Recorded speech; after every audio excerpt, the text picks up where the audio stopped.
Hello, friends, and welcome to the Exams Made Simple. And we are back again with the Hindu Complete Newspaper Analysis for 20th October 2021. तो 20 अक्टूबर 2021 का the Hindu newspaper analysis देखेंगे। शुरू करने से पहले आपको बता दूं कि अगर आपको वीडियो पसंद आती है तो please do like it and do share it among your friends. Start करते हैं सबसे पहले आज के सवालों के साथ जिनके जवाब आपको देने हैं। पहला सवाल है, which of the following countries border the Black Sea? इनमें से कौन सी कंट्री हैं जो ब्लैक सी को बॉर्डर करती हैं? आपके सामने ऑप्शंस हैं बुल्गारिया, रोमानिया, यूक्रेन। ऑप्शंस है 1 and 2, 2 and 3, 1 and 3 या 1, 2 and 3। So this is question number 1।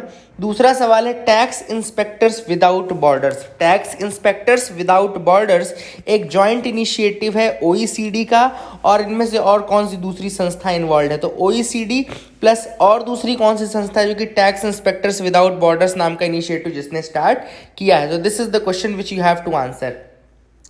Options हैं इसके यूएनडीपी, वर्ल्ड बैंक, यूएनओडीसी या आईएमएफ। क्वेश्चन नंबर 3 है, bond challenge. Bond challenge news में रहता है तो आपको बताना है कि बॉन्ड चैलेंज क्या है। फर्स्ट है रिस्टोरेशन ऑफ डिग्रेडेड लैंड, दूसरा है कंजर्वेशन ऑफ माइग्रेटरी स्पीशीज, तीसरा है protection of ozone layer and चौथा है कन्वेंशन ऑन बायोलॉजिकल डाइवर्सिटी। तो these are the 3 questions for you today. Please do try to answer these questions. Answer करने की कोशिश करिएगा एंड बहुत ही अच्छे क्वेश्चंस है जो कि आपको प्रीलिम्स के हिसाब से प्रैक्टिस करवाने के हिसाब से बनाए गए हैं, तो please do answer it. Mains question of the day की तरफ आते हैं। तो आज का mains question of the day है, what are the challenges in conducting the caste census? Caste census को कंडक्ट कराने में क्या चैलेंजेस हैं और इसके क्या एडवांटेजेस हो सकते हैं? तो what are the advantages of caste census, ये भी आपको बताना है, लेकिन इसको कराने में क्या क्या चैलेंजेस हैं ये आप बताइए, ठीक है ना। आगे मूव करते हैं, न्यूज़ एनालिसिस पार्ट में आते हैं। पहली जो न्यूज़ हम डिस्कस करेंगे वह है स्वदेश दर्शन स्कीम के रिगार्डिंग। क्यों करेंगे? क्योंकि कल मैंने आपको एक कुशीनगर से एयरपोर्ट की बात बताई थी जो कि श्रीलंका, वियतनाम, चाइना, इन सब जगहों के लिए यूज़फुल रहेगा जो जो जो बुद्धिस्ट कंट्रीज़ हैं। तो यहाँ पे एक इंपॉर्टेंट चीज़ है कि स्वदेश दर्शन स्कीम के अंतर्गत वो बुद्धिस्ट सर्किट आता है। तो मैं आपको थोड़ा सा स्वदेश दर्शन स्कीम बता दूँ कि एक सेंट्रल सेक्टर स्कीम है, याद रखिएगा। स्वदेश दर्शन स्कीम एक सेंट्रल सेक्टर स्कीम है, इस वर्ड को याद रखिए। एंड इसको लॉन्च किया गया था 2014-2015 में for integrated development of theme based tourist circuit. तो थीम बेस्ड टूरिस्ट सर्किट्स जो थे उसके इसके अंदर डेवलप किए जा रहे हैं। एंड स्वदेश दर्शन एक सेंट्रल सेक्टर स्कीम है, 2014-15 में लॉन्च की गई थी for theme based tourist circuits development. अब ये स्कीम जो है वो इन्विजन करती है स्वच्छ भारत अभियान, skill India, make in India, सबको एक साथ सिनर्जाइज करने का इन्विजन करती है। और इस स्कीम के अंतर्गत मिनिस्ट्री ऑफ टूरिज्म क्या करेगी? फाइनेंशियल असिस्टेंस प्रोवाइड करेगी स्टेट गवर्नमेंट्स को, यूटीज़ को, ताकि अलग अलग सर्किट्स का डेवलपमेंट हो सके, उनके लिए जो रिक्वायर्ड इंफ्रास्ट्रक्चर है उसका डेवलपमेंट हो सके, ठीक है ना। That is the thing which is important. और टूरिज्म को बढ़ाने के लिए टूरिस्ट सर्किट्स का डेवलपमेंट किया जा रहा है। अब कौन कौन से सर्किट्स हैं इसके अंतर्गत? तो लगभग 15 सर्किट्स आइडेंटिफाई हुए थे जिसका नाम है Buddhist circuit, coastal circuit, desert circuit, eco circuit, heritage circuit, Himalayan circuit, Krishna circuit, North East circuit, Ramayana circuit, rural circuit, spiritual circuit, Sufi circuit, Tirthankar circuit, tribal circuit and wildlife circuit. अब ये क्यों मैं आपको बता रहा हूँ? क्योंकि ये क्वेश्चन ये भी आ सकता है कि इनमें से कौन सा सर्किट नहीं है स्वदेश दर्शन स्कीम के अंतर्गत। तो याद रखिएगा, जैसे Sufi circuit, tribal circuit, wildlife circuit, Tirthankar circuit, Ramayana circuit, ये कुछ ऐसे सर्किट्स हैं जो कि कंफ्यूज कर देंगे। रूरल सर्किट, तो कंफ्यूज नहीं होना, ये सब सर्किट्स हैं। इसी के जैसे एक और स्कीम है जिसको हम प्रसाद स्कीम बोलते हैं। तो लगभग 30 प्रोजेक्ट प्रसाद स्कीम के अंतर्गत लिए गए हैं जिसमें अलग अलग आइकॉनिक, एक और मिशन है आइकॉनिक टूरिस्ट साइट्स। एक और मिशन कौन सा? आइकॉनिक टूरिस्ट साइट, जिसमें कि बहुत अच्छे जो फेमस टूरिस्ट प्लेसेस हैं जैसे कि बोध गया हो गया, अजंता अलोरा हो गया, उनको डेवलप किया जा रहा है आइकॉनिक टूरिस्ट साइट के अंतर्गत, ठीक है ना। तो ये सब इंडिया की सॉफ्ट पावर को भी इनहेंस करने में मदद करते हैं। तो सॉफ्ट पावर आप सबको पता है ना, कल्चर, टूरिज्म, यही सारी चीज़ें होती है, मूवीज़, ये सारी चीज़ें होती हैं, वो सॉफ्ट पावर में आती है ना। जिसमें हम अमेरिकन सीरीज जो देखते रहते हैं अलग अलग, तो वो अमेरिका की सॉफ्ट पावर को बढ़ाता है। अगली जो न्यूज़ है वो है, इंटरनेशनल एनर्जी एजेंसी ने इंडिया को इनवाइट किया है कि इंडिया अगर चाहे तो फुल टाइम मेंबर बन सकता है आईईए का, यानी कि इंटरनेशनल एनर्जी एजेंसी का फुल टाइम मेंबर बनने के लिए आईईए ने इनवाइट किया है इंडिया को, ठीक है ना। लेकिन इसके लिए एक न्यू दिल्ली को क्या करना पड़ेगा, जो स्ट्रेटेजिक ऑयल रिजर्व्स हैं उनको 90 दिनों के रिक्वायरमेंट के हिसाब से फुलफिल करना पड़ेगा। क्या होता है, एक रिक्वायरमेंट होता है आईईए का मेंबर बनने के लिए, इसका एक रिक्वायरमेंट है कि आपके पास स्ट्रेटेजिक ऑयल रिजर्व्स जो होने चाहिए, मतलब कि जो रिजर्व आपके पास होना चाहिए ऑयल का, वो कम से कम 90 दिन की रिक्वायरमेंट पूरा करना चाहिए। बट अगर प्रेजेंट में हम इंडिया की कंडीशन देखें तो 9.5 से 10 दिन की कंडीशन ही पूरा कर पा रहा है। तो इंडिया को अगर बनना है आईईए का मेंबर तो उसको ये कंडीशन पूरी करनी पड़ेगी, अपने रिजर्व्स को 90 दिनों तक के रिक्वायरमेंट के हिसाब से करना पड़ेगा। इंडिया 2017 में एसोसिएट मेंबर बना था इस बॉडी का। आईईए का जो हेडक्वार्टर है वो पेरिस फ्रांस में है, याद रखिएगा। और आईईए का मेंबर एसोसिएट मेंबर बना था इंडिया 2017 में। अब आईईए के मेंबर जो हैं वो 30 मेंबर हैं। There are 30 countries and 8 associate nations हैं। 30 कंट्रीज हैं और 8 एसोसिएट नेशंस हैं। इंडिया भी 8 एसोसिएट नेशंस में ही आता है। एंड 4 कंट्री हैं जो कि फुल मेंबरशिप लेने के लिए आगे बढ़ रहे हैं, जिसको Chile, Colombia, Israel and Lithuania बोलते हैं, ठीक है ना। तो Chile, Colombia, Israel and Lithuania countries हैं 4 जो कि फुल मेंबरशिप के लिए सीख कर रही हैं। अब आईईए की रिक्वायरमेंट क्या है, तो जैसे मैंने आपको बताया कि क्रूड ऑयल और ये जो रिजर्व होने चाहिए वो 90 दिनों के रिक्वायरमेंट के 90 days of previous years net import है ना। रिक्वायरमेंट नहीं, मतलब 90 days of previous years net import, 90 days of previous years net import, पिछले साल जितना आपने नेट इंपोर्ट किया था उसके 90 दिनों के बराबर आपको रिजर्व रखने हैं, है ना। इमीडिएट एक्सेस होना चाहिए। एंड ये याद रखना है कि इसलिए होना चाहिए रिजर्व क्योंकि कल को मान लो कभी ग्लोबल ऑयल डिसरप्शन होता है तो आप उसको हेल्प कर सको। ग्लोबल ऑयल सप्लाई में डिसरप्शन अगर आता है तो आपको आपकी मदद ली जा सके, ठीक है ना। तो याद रखिएगा 90 days of previous years net import, इसका जो एग्जैक्ट रिक्वायरमेंट है वो 90 days of previous years net import है, ठीक है ना, पिछले साल के। इंडिया का जो करेक्ट अभी रिजर्व है वो 9.5 डेज ऑफ इट्स रिक्वायरमेंट है, मतलब कि केवल 9.5 दिन है, जैसा कि मैंने आपको बताया, है ना। तो ये भी आप याद रख सकते हैं।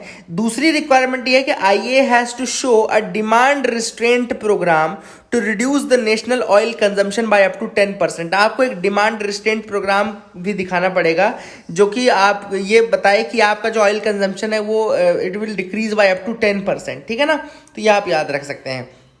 आईईए की अगर हम बात करें तो 1974 में ये बना था, 1974 में स्टैब्लिश हुआ था। ये ओईसीडी के फ्रेमवर्क के अंतर्गत स्टैब्लिश हुआ था। एक ऑटोनॉमस इंटर गवर्नमेंटल ऑर्गेनाइजेशन है जिसका मिशन है to ensure reliable, affordable and clean energy for all. तो reliable, affordable and clean energy सबके लिए मिल पाए, यही इसका एम है मेन, है ना। ये आप याद रख सकते हैं। और इसका जो मेन फोकस है वो 4 चीज़ों पे याद रखिएगा, आप लिख भी लीजिए। एनर्जी सिक्योरिटी, दूसरा है इकोनॉमिक डेवलपमेंट, तीसरा है इन्वायरमेंटल अवेयरनेस एंड चौथा है एंगेजमेंट वर्ल्ड वाइड, ठीक है ना। तो याद रखिएगा economic development, energy security, environmental awareness and engagement world wide. इसका जो हेडक्वार्टर है, जैसे कि मैंने पहले बताया कि वो पेरिस फ्रांस में है, पेरिस फ्रांस में इसका हेडक्वार्टर है, तो आप ये भी याद रख सकते हैं, ठीक है। तो these are the things which you should remember. I hope you got clarity regarding that. आगे मूव करते हैं, देखते हैं और क्या इंपॉर्टेंट न्यूज आइटम्स है। EU food recall linked to GM rice from India. अब देखो हुआ क्या, यूरोपियन यूनियन यूरोप के अंदर एक कैंडी बनाने वाली कंपनी, इसका नाम है Mars Wrigley, okay, Mars Wrigley, जिसने जो M&M's नाम के क्रिस्पी आपके कहना चाहिए वो बनाती है, कैंडीज बनाती है, ठीक है ना, मार्स रिगली, ठीक है ना। तो इसने अभी रिसेंटली अपने कैंडीज का जो बैच था वो बहुत सारी यूरोपियन कंट्रीज से वापस मंगा लिया था। इसका नाम याद रखना, मार्स रिगली। अगर आपसे यूपीएससी पूछता है कि क्या कैसे है तो आपको पता होना चाहिए कि कैंडी बनाने वाली कंपनी है जो कि यूरोप में एक्टिव है, ठीक है ना, और यूरोपियन जाइंट्स हैं in the field of candies and all. M&M's के नाम से ये देते हैं, M&M's के नाम से ये देते हैं, ठीक है ना। अब इन्होंने अपना जो बैच मंगाया वापस, उसका रीज़न ये था कि इंडिया से जो राइस इन्होंने इंपोर्ट किया था फ्लोर बनाने के लिए, जो राइस इन्होंने यूज़ किया था वो जेनेटिकली मॉडिफाइड राइस था। ऐसा एलिगेशन लगाया गया है, एलिज्ड एलिगेशन है कि जो वो राइस आया था वो जेनेटिकली मॉडिफाइड राइस था। लेकिन इंडिया की जो कॉमर्स मिनिस्ट्री, उसका ये कहना है कि भैया इंडिया में तो जेनेटिक राइस बनाने के लिए अभी अप्रूवल ही नहीं है, कमर्शियल पर्पस के लिए यूज ही नहीं कर सकते आप उसको। तो ये बिल्कुल गलत एलिगेशन है। इंडिया ने कहा है कि वो पूरी तरीके से चेक करेंगे और ये इंडिया की इमेज को टार्निश करने के लिए बेसिकली एलिगेशन है, ऐसा इंडिया का कहना है, ठीक है ना। बट एक्चुअली में इंडिया के सिंस जेनेटिक राइस जो है इंडिया की तरफ से अप्रूव्ड नहीं है, and that is the reason why author says यहाँ पे कि ये इंडिया की इमेज को टार्निश करने के लिए है, ना कि इसमें कोई सब्सटेंस है, ठीक है ना। आगे मूव करते हैं, देखते हैं और क्या इंपॉर्टेंट न्यूज आइटम्स है जिनके बारे में हमको डिस्कस करना है। तो can move to the editorial place. पहला जो एडिटोरियल हम डिस्कस करेंगे लीड, वह है नो एक्सक्यूजेस प्लीज। अब यहाँ पे ऑथर ने जो सजेशन दिया वो ये दिया है कि भैया जरूरी है कि अब आप कास्ट सेंसस कर लो, है ना। This is what the author says. यहाँ पे प्रसन्नजीत बोस का ये आर्टिकल है। ये आपको GS2 में मदद करेगा, GS1 में मदद करेगा, दोनों में ये क्वेश्चन आ सकता है। GS1 में आ सकता है क्योंकि सोसाइटी वाला पार्ट रहता है GS1 में, एंड GS2 में आ सकता है क्योंकि पॉलिसी का पार्ट है, सेंसस वाला पार्ट है, तो ये GS2 का भी हिस्सा हो सकता है। तो यहाँ पे ऑथर ने कहा है कि आपको फुल कास्ट सेंसस करने की ज़रूरत है। अब यहाँ पे ऑथर ने सबसे पहले ऑफिशियल आर्ग्यूमेंट बताया कि क्यों गवर्नमेंट मना करती है कास्ट सेंसस करने के लिए। तो जो सबसे पहला सबसे बड़ा रीज़न है वो जो गवर्नमेंट देती है वो है impracticability of the full caste enumeration. Government का कहना है कि बहुत ही इम्प्रैक्टिकल एक्सरसाइज है, और यहाँ पे जो ऑपरेशनल डिफ़िकल्टीज़ हैं, ऑपरेशनल डिफ़िकल्टीज़ बहुत ज़्यादा हैं, and the whole process will be very cumbersome, बहुत ज़्यादा कम्बरसम, बहुत ज़्यादा टफ, बहुत ज़्यादा रिगरस हार्ड वर्क वाली, बहुत ज़्यादा रिगरस मैनुअल वर्क वाली एक्सरसाइज है। तो ऐसा कहा जाता है गवर्नमेंट की ये इनप्रैक्टिकल एक्सरसाइज है।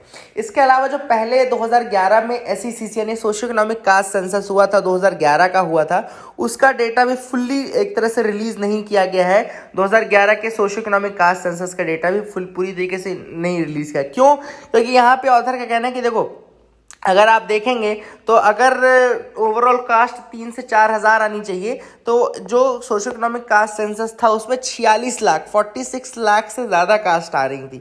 तो उन्होंने कहा था कि जब 1931 में सेंसस हुआ था तो 4147 यानी कि 4147 कास्ट आई थी, लेकिन SECC 2011 में 46 लाख कास्ट नेम्स आए हैं। तो यहाँ पे ऑथर ने कहा कि ठीक है, आपने बताया कि ये डेटा जो है वो बिल्कुल इम्पॉसिबल डेटा है और ये गलत डेटा है, इसलिए हम इसको यूज़ नहीं करते, इसकी प्रैक्टिबिलिटी बहुत कम है। तो ऑथर ने यहाँ पे सबसे पहले बताया कि क्या होता है इंडिया में, देखो कि सरनेम के साथ कास्ट को जोड़ा जाता है। कई लोग सरनेम के साथ कास्ट को जोड़ते हैं, कई लोग गोत्र की जगह कास्ट को जोड़ते हैं, कई लोग, मतलब ये बहुत ज़्यादा इंटरचेंजेबली यूज़ किया जाता है इंडिया में, चाहे कास्ट हो, चाहे क्लैन हो, चाहे गोत्र हो, चाहे सरनेम हो, बहुत ज़्यादा इंटरचेंजेबली यूज़ किए जाते हैं। तो जो मेजर एक्सरसाइज फॉल्ट थी वो यहाँ पे थी, ठीक है ना, कि किसी ने कास्ट बताई, अब हो सकता है सेम कास्ट का कोई दूसरा किसी ने क्लैन बता दिया, अब हो सकता है किसी के कास्ट क्लैन सेम हो लेकिन उसने गोत्र बता दिया, इसलिए 46 lakh is a very much possibility. 131 crore की जनसंख्या में 46 लाख कास्ट आना कोई बड़ी बात नहीं, अगर लोग अपना अलग अलग सरनेम या अलग अलग ये बताने लगे तो, ठीक है ना। तो दैट इज द थिंग। यहाँ पे ऑथर ने कहा है कि अगर ये मिस्टेक थी भी तो क्या इतना टाइम हमारे पास नहीं है कि क्या हम इस मिस्टेक को करेक्ट कर लें, या इस तरीके से ग्रुपिंग्स बना लें कि कौन से क्लैन के अंदर, कौन से गोत्र के अंदर, कौन से कास्ट, मतलब इस तरीके से आप ग्रुपिंग बना करके भी यूज कर सकते हो। और ऐसा नहीं कि ऐसा डेटा पहली बार निकाला जा रहा है, लैंग्वेज का डेटा ऑलरेडी निकाला गया है। लैंग्वेज के केस में भी यही हो रहा था, बहुत सारा डेटा आया था, है ना। लैंग्वेज के केस में भी सेम यही होता है। यहाँ पे देखो लिखा भी हुआ है कि जिसमें बहुत सारी, मतलब 19,000 से ज़्यादा लैंग्वेजेस आई थी। अब 19,000 से ज़्यादा लैंग्वेजेस आई थी, फिर उनको क्लासीफाई कर दिया गया, फिर बाद में आते आते वो 22 शेड्यूल्ड और 99 नॉन शेड्यूल्ड यानी कि 121 लैंग्वेजेस के ग्रुप पे फिर बट गया बाद में। तो 10,000, मतलब कि जो पहले 19,000 आई थी लैंग्वेजेस, वो फिर लास्ट में 121 शेड्यूल्ड प्लस नॉन शेड्यूल्ड में कन्वर्ट होंगे। शेड्यूल्ड तो 22 है, 99 नॉन शेड्यूल्ड में। तो यहाँ पे ऑथर ने कहा कि देखो, हो सकता है यहाँ पे डेटा ज़्यादा हो, ठीक है, थोड़ा ज़्यादा लोग लगेंगे और आपको थोड़ा ज़्यादा मेहनत करनी पड़ेगी, लेकिन ऐसा नहीं कि ऐसा किया नहीं गया। It has already been done as in the case of language census. 2011 में लैंग्वेज सेंसस भी हुआ था, उसके बाद ये एक्सरसाइज की गई थी। तो कॉम्प्लेक्स एक्सरसाइज जरूर है, this is a complex exercise, but it is still feasible exercise. तो ऑथर ने कहा है कि ये फीजिबल जरूर है, and that is the thing. इसके अलावा ऑथर ने ये भी कहा है कि अगर आप चाहें तो अगर गवर्नमेंट ने एक और चीज बताई कि जो डाटा एरर्स थे कास्ट एंड रिलीजन के सोशो इकोनॉमिक कास्ट सेंसस में 2011 के, तो केवल 1% का डेटा एरर है, जो कि बहुत बड़ा नंबर नहीं है। मतलब कि 118 करोड़ की जनसंख्या थी 2011 के सेंसस के टाइम पे, तो 120 करोड़ की जनसंख्या में अगर केवल 1% डेटा एरर है तो कोई बहुत ज़्यादा बड़ा एरर नहीं है, उसको यूज़ किया जा सकता है, उसको एग्रीगेट बनाया जा सकता है। इसके अलावा ऑथर ने यह कहा कि जैसे महाराष्ट्र का एग्जाम्पल लिया उन्होंने कि महाराष्ट्र में अगर हमने देखा होगा, महाराष्ट्र का केस अगर हम देखें तो वहाँ पे आप देखोगे कि बहुत ज़्यादा नंबर ऑफ कास्ट आएंगी। मतलब कि जहाँ 500 आनी चाहिए वहाँ 5000 से ज़्यादा आ रही थी, ठीक है ना। तो ऑथर ने कहा कि अगर आप उसको बाद में ग्रुप करोगे ना, अगर उसको आप सही तरीके से ग्रुप करोगे और देखो तो आपके नंबर बिल्कुल कम हो जाएंगे। और वही चीज़ आपको ओवरऑल इंडिया के लेवल पे करना है, ग्रुपिंग करनी है और उसको ग्रुप करके एक तरीके से एक कास्ट के अंतर्गत रखना है, ठीक है ना। तो वो डेटा बहुत यूजफुल भी रहेगा। क्यों? क्योंकि आर्टिकल 15(4), आर्टिकल 15(5) इंडियन कॉन्स्टिट्यूशन के कहते हैं कि सोशल एजुकेशनली बैकवर्ड जो क्लासेज हैं सिटीजन्स की, उन कैटेगरीज को SC/ST ना माना जाए। मतलब कि सोशल एजुकेशनली बैकवर्ड जो है वो SC/ST नहीं है, वो OBC में भी आ सकते हैं, सोशल एजुकेशनली बैकवर्ड। तो अगर आप कास्ट सेंसस करते हो तो वो OBC से भी निकाला जा सकता है, जिनको इस तरीके से बेनिफिट में दिया जा सके रिजर्वेशन का। एंड वही चीज़ ऑथर ने की कि जब आप SC/ST के नंबर्स बता सकते हो तो OBC का और नंबर बताने में क्या दिक्कत है आपको, और आपको कास्ट बताने की क्या दिक्कत है। तो ये एक्सरसाइज करनी जरूरी, this is what the author says.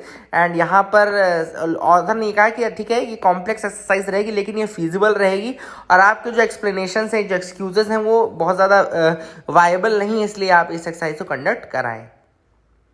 दूसरा जो आर्टिकल है वो आर्टिकल है रिगार्डिंग द नोबेल प्राइज, जो रिसेंट नोबेल प्राइज दिए गए थे। तो याद रखिएगा डेविड कार्ड को मिला है ये एक तो नोबेल प्राइज जो मिला है वो मिला है for David card for doing the exercises की किस तरीके से वेजेस रिलेटेड हैं, वेजेस बढ़ते हैं कि घटते हैं। अगर आप मतलब वेजेस अगर बढ़ते हैं तो एम्प्लॉयमेंट पे क्या इम्पैक्ट पड़ता है, और अगर इमिग्रेशन होता है तो उसका एम्प्लॉयमेंट पे क्या असर पड़ता है। तो ये मैंने आपको बताया था कि प्रोफेसर कार्ड, डेविड कार्ड और एलन क्रूगर ने 1992 में स्टडी कंडक्ट की थी, जिसमें उन्होंने एक बहुत इंपॉर्टेंट चीज़ बताई थी। दो इंपॉर्टेंट इन्फ्रेंसेस बताए थे उन्होंने। पहला इन्फ्रेंस याद रखिएगा कि उन्होंने ये कहा था कि अगर आप वेजेस बढ़ाते हो, मतलब अगर आप मिनिमम वेजेस बढ़ाते हो तो भी आपका एम्प्लॉयमेंट नहीं घटता है। मतलब ऐसा नहीं कि एम्प्लॉयमेंट घट जाएगा। इसका रीज़न क्या है? इसका रीज़न ये है कि ऑलरेडी जो कंपनीज काम कर रही है ना, वो बहुत ज़्यादा प्रॉफिट मार्जिन लेकर के काम करती है। इसलिए अगर वेजेस बढ़ते भी हैं तो उनको और कुछ नहीं करना है, बस प्रॉफिट का थोड़ा सा हिस्सा वेजेस में ट्रांसफर कर देना है। तो इसलिए कंपनीज के एम्प्लॉयमेंट पर कोई इम्पैक्ट नहीं पड़ता है, क्योंकि सिंस वो ऑलरेडी प्रॉफिट मार्जिन पे काम करती हैं। ये उन्होंने एक्सरसाइज किया था, नेचुरल एक्सपेरिमेंट किया था। इस मेथोडोलॉजी को बोलते हैं नेचुरल एक्सपेरिमेंट, जिसके लिए जो दूसरे जो नोबेल प्राइज विनर्स हैं ना, उनको इस मेथोडोलॉजी के लिए मिला है, जोशुआ एंग्रिस्ट और इम्बेंस जो हैं, गाइडो इम्बेंस। तो उन्होंने बेसिकली मेथोडोलॉजिकल वो किया था कि किस तरीके से एनालाइज कर सकते हैं कॉजल रिलेशनशिप्स को एनालाइज करने के लिए जो मेथोडोलॉजिकल कंट्रीब्यूशन है बेसिकली उसके लिए दिया गया है, जोशुआ एंग्रिस्ट और गाइडो इम्बेंस को दिया गया, ठीक है ना। तो याद रखिएगा यहाँ पे दूसरा जो इन्फ्रेंस था डेविड कार्ड को बहुत इंपॉर्टेंट था। उनका ये दूसरा इन्फ्रेंस ये था कि अगर इमिग्रेशन होता है, इमिग्रेशन अगर होता है तो क्या उससे जो लोकल वहाँ के जॉब सीकर्स हैं या जिनको जॉब मिलता है, क्या उनके ऊपर इम्पैक्ट पड़ता है। तो ऑथर ने यहाँ पे डेविड कार्ड के एक्सपेरिमेंट में बताया कि नहीं, उनके ऊपर भी इम्पैक्ट नहीं पड़ता है। ज़्यादा इम्पैक्ट जो पहले के इमिग्रेंट्स रहते थे उनके ऊपर पड़ता है, लेकिन वहाँ के जो लोकल हैं, जो ऑलरेडी वहाँ के रेसिडेंट्स हैं, उनके जॉब पे कोई इम्पैक्ट नहीं पड़ता है। This is what their experiment found out, ये उनके एक्सपेरिमेंट ने पता किया। तो I hope you got clarity regarding these things. आपको समझ में आ गया होगा इन दोनों आर्टिकल्स के बारे में। ज़्यादा कुछ था नहीं, आगे मूव करते हैं। India Russia face common threats for Afghanistan. अब इंडिया और रशिया के एम्बेसडर्स ने मिले और उन्होंने बताया कि इंडिया और रशिया जो अफगानिस्तान से कॉमन थ्रेट फेस कर रहे हैं। इसमें एक और चीज़ बताई गई कि S-400 जो मिसाइल है, जो कि डिफेंस मिसाइल सिस्टम है, S-400 क्या है? डिफेंस मिसाइल सिस्टम है, और इसका नाम ट्रायम्फ भी है, TRIUMF, ट्रायम्फ बोलते हैं इसको। तो ये इसका दूसरा नाम भी है, याद रखिएगा। तो वो ट्रैक पे है। अब यहाँ पे एक नाम आया था, RIC का नाम आया था। RIC क्या है? RIC है रशिया, इंडिया, चाइना। RIC क्या है? Russia, India, China. तो ये बेसिकली रशिया, इंडिया, चाइना का 1998 में रशियन फॉरेन मिनिस्टर थे येवगेनी प्रिमाकोव। याद रखिएगा नाम क्या था? येवगेनी प्रीमाकॉफ 1998 में इन्होंने कंसीव किया था RIC को, और the group was founded on the basis of ending it's subservient foreign policy guided by the US। तो ये जो ग्रुप बना था वो एक तरीके से एंटी वेस्ट नहीं था, यहाँ पे एक टर्म याद रखिएगा, it is not anti west, rather it is a non west, ठीक है ना। तो ये नॉन वेस्ट था, नॉन वेस्ट एक तरीके से ग्रुपिंग थी, एंटी वेस्ट ग्रुपिंग नहीं थी, ये नॉन वेस्ट ग्रुपिंग थी RIC, और ये बनी थी ताकि जो वेस्ट का इन्फ्लुएंस है उससे फ्री होकर के थोड़ा काम किया जा सके। That was the main idea behind RIC। तो याद रखिएगा, इसको बनाने का जो टाइम पीरियड मैंने आपको बता दिया, नियरली 1998, और रशियन फॉरेन मिनिस्टर थे येवगेनी प्रीमाकोव, उनके गाइडेंस में ये बना था, और that is the thing which is, और ये एक तरीके से मल्टीपोलर वर्ल्ड को की एक उम्मीद में बना था, मल्टीपोलर वर्ल्ड की उम्मीद में बना था, है ना, क्योंकि उस समय अमेरिका का इन्फ्लुएंस इतना ज़्यादा हो चुका था कि वर्ल्ड जो था वो यूनिपोलर हो चुका था। India, Israel, UAE and US launch quad forum. अब एक नया क्वाड फोरम लॉन्च हो रहा है जिसमें इंडिया, इजराइल, UAE और US आ चुके हैं। याद रखेगा, इंडिया, इजराइल, UAE और US। अब इजराइल, UAE और US का नाम आपने एक और ग्रुपिंग में सुना होगा, एक और अकॉर्ड में सुना होगा, इजराइल, UAE और US। तो ये इजराइल और UAE के बीच में एक अकॉर्ड हुआ था, इसको हम बोलते हैं अब्राहम अकॉर्ड। याद रखेगा, UAE और इजराइल के बीच में अकॉर्ड हुआ था, इसको हम क्या बोलते हैं, अब्राहम अकॉर्ड, इससे रिलेशनशिप नॉर्मल करने के लिए। और ये जो अब्राहम अकॉर्ड था, इसको ब्रोकर किसने किया था, इसको USA ने ब्रोकरेज किया था, मतलब USA ने ब्रोकर की थी, तब ये डील हुई थी इजराइल और UAE के बीच में। अब रिलेशनशिप को और ज़्यादा बढ़ाया जा रहा है, और इंडिया, इजराइल, UAE और US ये चारों ने मिलकर के ये क्वाड फोरम लॉन्च किया है, ताकि जो रिलेशन है बाइलेटरल मल्टीलेटरल एस्पेक्ट में वो इंक्रीज किया जा सके, इंप्रूव किया जा सके। जैसे अभी रिसेंटली एक प्रोजेक्ट मिला है, UAE का प्रोजेक्ट है for robotic solar panel cleaning technology, robotic solar panel cleaning technology. इसको इजरायली कंपनी इकोपिया को दिया गया है, जिसका मैन्युफैक्चरिंग बेस इंडिया में है। इकोपिया इजरायली कंपनी है जिसका मैन्युफैक्चरिंग बेस इंडिया में है, तो ये काफ़ी ज़्यादा जुड़ चुके, इंटरवाइंड हो चुके हैं।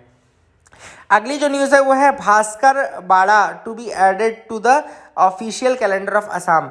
तो भास्करावड़ा, याद रखिएगा, इसको भास्करावड़ा बोलते हैं, पता नहीं क्या है यार ये, ठीक है ना, इसको याद रखिएगा, भास्करावड़ा या भास्करवड़ा, जो भी आपको पढ़ना है आप पढ़ लीजिए, इसको याद रखिएगा ज़रूर।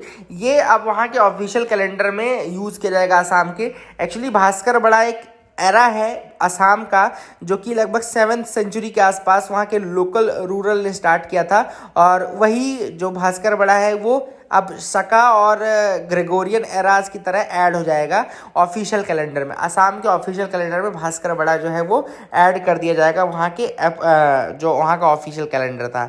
And Bhaskarabda was began when Bhaskar Varman was crowned the ruler of Kamarup kingdom. तो भास्कर वर्मन जो थे उनको जब कामरूप किंगडम का राजा घोषित किया गया, तब उन्होंने इसको स्टार्ट किया था भास्करवड़ा को। And he was contemporary and political ally of the Harshavardhan. तो ये हर्षवर्धन के कंटेम्प्रेरी थे भास्कर वर्मन, ये भी आप याद रख सकते हैं। एंड अब यहाँ पे ऑफिशियल कैलेंडर में यूज़ किया जाएगा, ठीक है ना, तो ऑफिशियल कैलेंडर में भी ये यूज़ किया जाएगा। तो I hope you got clarity regarding that as well. So that is it for the day, that is it for the video for today. आज मैं क्या क्या मैंने आपको बताया, तो भास्करवड़ा के बारे में हमने जाना, अब्राहम अकॉर्ड और इंडिया, इजराइल, UAE, US के क्वाड फोरम के बारे में हमने जाना। इसके अलावा हमने RIC ग्रुपिंग के बारे में जाना। साथ ही हमने पढ़ा कि किस तरीके से नोबेल प्राइज़ के वर्क थे इस बार इकोनॉमिक्स में। फिर हमने कास्ट सेंसस उसकी फिजिबिलिटी के बारे में जाना कि हो सकता है नहीं, चैलेंजेस क्या क्या हैं, ठीक है। एंड देन हमने यहाँ पे देखा EU का जो मार्स रिगली का क्या इशू है वो हमने जाना। साथ ही मैंने आपको इंपॉर्टेंट न्यूज़ स्वदेश दर्शन स्कीम बताई, प्रसाद स्कीम बताई, और IEA के बारे में बताया कि इंडिया को मेंबरशिप के लिए बुलाया गया है। कुछ जो क्वेश्चंस मैंने पूछे थे उनके आंसर है ब्लैक सी को ये तीनों करती हैं, तो answer will 1 2 3। Tax inspector without water OECD और UNDP का एक ग्रुप है। और बॉन्ड चैलेंज है वो रिस्टोरेशन ऑफ डिग्रेडेड लैंड, पेड़ लगाना है ना इसमें, तो यहाँ पे इसका आंसर हो जाएगा A, ठीक है ना। So that is it for the day friends. I hope you like the video. Please do like and subscribe, keep loving us, keep sharing us. Thank you and have a nice day.